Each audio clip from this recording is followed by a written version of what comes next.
Bonjour à tous, aujourd'hui je fais une petite vidéo pour vous présenter mon nouveau Sakura D4 RWD, donc un châssis destiné au drift. Alors, vous n'êtes pas sans savoir que j'avais déjà un Sakura D4 RWD, donc avec quelques options, les tours d'amortisseur en alu, donc à l'arrière, à l'avant, les supports servos en aluminium aussi super utiles parce que les supports d'origine sont vraiment pas pratiques et s'usent très vite. La top plate Boom Racing, imitation carbone, donc ça c'est pour le style, hein, vraiment. L'option la plus importante était vraiment la direction alu Boom Racing, qui était réglable, enfin qui est toujours réglable, et qui permet d'ajuster le frein avant à la perfection, et les fusées avant Boom Racing aussi, pour régler le frein avant. Voilà, après sur l'arrière il n'y a rien de fou, si ce n'est les jolis tours d'amortisseur en alu. Et donc, j'ai fait l'acquisition d'un nouveau Sakura D4, donc en propulsion toujours. Donc là, il y a l'électronique dessus, c'est pour ça que ça a l'air un peu plus bazar. Donc celui-ci, en fait, j'ai racheté un copain, Clément, qui l'avait donc pas mal optionné, et puis surtout qui roulait mieux que moi. Donc pour prendre ses réglages et son matériel, vu que lui voulait changer de châssis pour un Yukomo YD2, donc j'ai simplement racheté son D4. Et du coup, en fait, je vends le mien actuellement sur eBay à 1 € sans prix de réserve. Donc je vous mets le lien dans la description et vous pouvez enchérir dessus pour l'acheter. Donc voilà, pour l'instant il est à 1 € et donc ce sera pour le meilleur enchérisseur sur une période de 10 jours. Du coup, j'ai acheté ce nouveau Sakura D4 RWD, enfin nouveau. C'est le même que le mien, mais sauf que celui-là a un peu plus d'options et je l'ai acheté à un copain, Clément.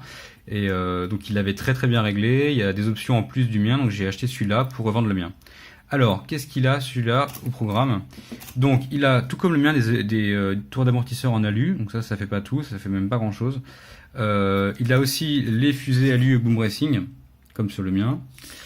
Par contre, en plus, il a des amortisseurs en métal qui sont plus facilement réglables et surtout plus fiables aussi, qui ça évite de fuir.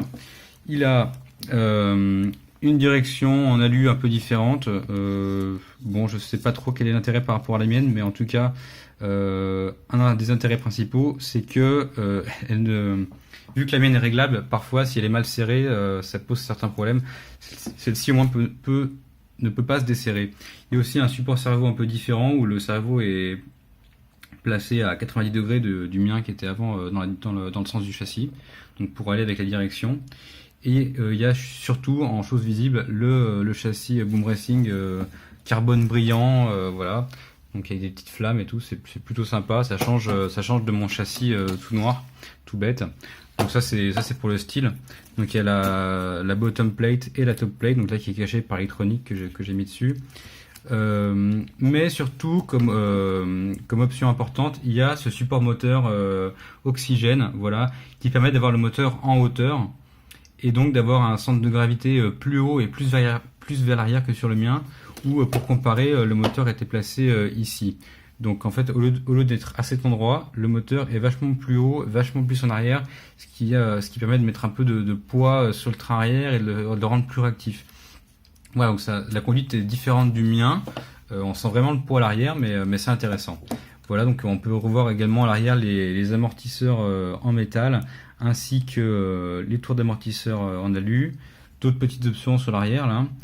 Et quelque chose que vous ne pouvez pas voir, c'est qu'à l'arrière de celui-ci, il y a un différentiel en fait qui permet que les roues arrière tournent à des vitesses différentes, ce qui n'était pas le cas avec le mien où elles sont vraiment en prise ensemble, alors que sur celui-ci, les roues arrière peuvent tourner à des vitesses différentes, donc avec un différentiel, ce qui permet d'avoir un meilleur grip, notamment en accélération, et qui évite de partir tout de suite en drift. Voilà, donc c'était mon nouveau D4. Ce que je peux faire, c'est un petit point sur l'électronique que j'ai dessus. Donc c'est simplement donc un servo OMG, voilà, comment ça s'appelle, le gyroscope Boom Racing, voilà, donc un classique. J'ai un combo Speed Passion Reventon dessus, donc moteur et variateur, et puis un petit récepteur SR410 pour Mario Spectrum. Voilà, donc sur ce je vous laisse, et puis comme je vous ai dit, j'ai le lien dans la description pour mon châssis D4 noir, qui est donc en vente à partir de 1 € sur eBay. Voilà, à bientôt pour de nouvelles aventures avec ce châssis Sakura D4 RWD, donc en propulsion.